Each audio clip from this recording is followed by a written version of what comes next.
सध्या जिल्हा परिषद पंचायत समिती मतदारसंघाच्या अनुषंगानं निवडणूक सुरू आहे, मतदान सुरू आहे. एकंदरीत तुम्ही आता सगळ्या मतदारसंघाला भेट देतात, कशा पद्धतीचा प्रतिसाद पाहावयास मिळतो? फार छान प्रतिसाद आहे. म्हणजे महिलांचा असू दे, युवक असू देत, तरुण वर्गाचा असू दे, ज्येष्ठ मंडळींचा अतिशय चांगला प्रतिसाद आहे मतदारसंघात.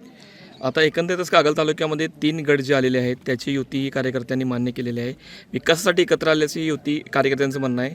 विकास कुठल्या पद्धतीनं होईल अशी तुम्ही हे करता? तालुक्यात कुठलाही विकास होणं बाकी राहणार नाही.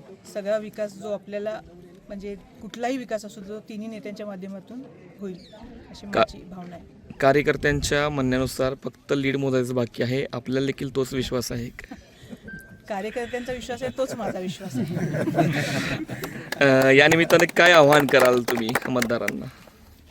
सुज्ञपणे सगळ्यांनी मतदारांना बाहेर पडा आणि जिथं जिथं कागल तालुक्यात कमळ आणि घड्याळ ह्या दोन्ही चिन्हांसमोरील बटन दाबून 18च्या 18 सीटा कागल तालुक्यातल्या निवडून द्या एवढीच मतदारांना आव्हान करेल.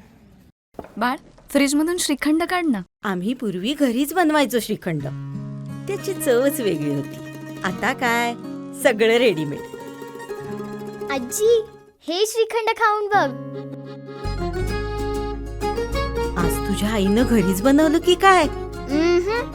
हे आहे गोकुळचं श्रीखंड. अगदी जिभेवर रेंगाळणार. जिभेवरच नाही तर मनावरही रेंगाळणार. गोकुळ श्रीखंड, मनावर रेंगाळणार.